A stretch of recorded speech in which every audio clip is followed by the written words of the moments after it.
Hello humans, welcome back to our channel Aakash prime. இன்றைக்கி நம்ம என்ன நியூஸ் பார்க்க போகிறோம்னு பார்த்தீங்கன்னா, Tamil cinema producer and director K Rajesh sir வந்து நேற்று அடையார் ஆற்றுல வந்து சூசைட் பண்ணி இறந்துட்டார். அது ரொம்ப ஏற்றுக்க முடியாத விஷயம். சினிமா பிரபலங்கள் எல்லாம் வந்து இரங்கல் தெரிவிச்சிட்ருக்காங்க. அவர் மன அழுத்த காரணமாக தான் அந்த முடிவு எடுத்திருக்காருன்னு சொல்கிறாங்க. அவர் வந்து காரில் போயிட்டு இருந்திருக்காரு. இறங்கி அந்த பிரிட்ஜ் முன்னாடி ஒரு 2 மினிட்ஸ் வந்து யோசிச்சுட்டு இருந்திருக்காரு. மறுபடியும் அந்த டிரைவர்கிட்ட போயிட்டு கார் டோர் ஓப்பன் பண்ணி உள்ளே ஏறியிருக்காரு. என்ன யோசிச்சாருன்னு தெரில. அந்த செகண்டில் மறுபடியும் அந்த டோரை சாத்திட்டு வேகமாக போய் பிரிட்ஜ் மேலே ஏறி டக்குன்னு உள்ளே குதிச்சிட்டாரு.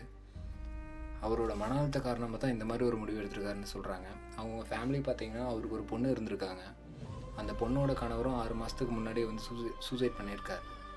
அதனால் அவர் குடும்பத்தில் என்ன பிரச்சனை எதுன்னு தெரில. மீடியாவில் இன்னும் வந்து என்ன ரீசன்னால் அதை சூசைட் பண்ணார்னு பேச மாட்டேங்கிறாங்க. என்னதான் புகழ் இருந்தாலும் அந்த மன அழுத்தம் இல்லாமல் நார்மலாக இருக்கிறது தான் பெரிய விஷயம். இப்போ பார்த்தீங்கன்னா, அவ்வளோ பெரிய பணக்காரரு 85 வயசில் வந்து இந்த மாதிரி ஒரு முடிவு எடுத்துட்டாரு. நார்மலாக இருக்கிறது தான் பெரிய விஷயம்.